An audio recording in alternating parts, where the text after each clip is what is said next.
The White House says negotiators are finalizing a deal, but they can't give a timeline. That sounds like some progress.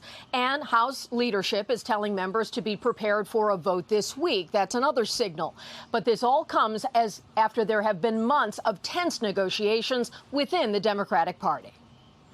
President Biden's promised policy agenda in search of the finish line. Hey, look, it's all about compromise. Compromise still at work this weekend among Democrats who had to strip away wishful spending from $3.5 trillion down to an expected figure of less than $2 trillion for the broad climate and social programs. Although it's a smaller bill, it's still historic, transformational, and will make an enormous difference.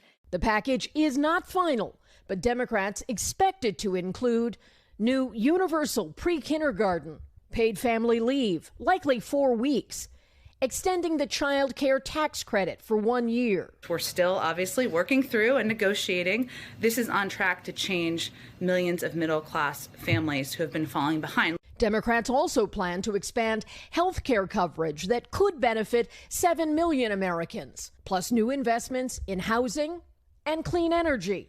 But climate has been contentious, with West Virginia Senator Joe Manchin at odds with President Biden over some climate proposals that remain unresolved. The existential threat to humanity is climate change. Later this week, the president is headed to Rome and Glasgow for summits on economic and climate issues. Getting a deal finalized at home could strengthen his hand abroad. So when the president meets with those world leaders, he can talk about steps that he has taken, like returning the U.S. to the Paris Climate Agreement or taking executive actions to expand the use of electric cars. But the White House would much prefer that they have big, bold legislation that they can talk about with U.S. leadership on climate. And so it seems that inaction from Congress could have a diplomatic effect. Willie? We'll see if they get there. Kelly O'Donnell at the White House. Kelly, thanks so much. Hey, thanks for watching our YouTube channel.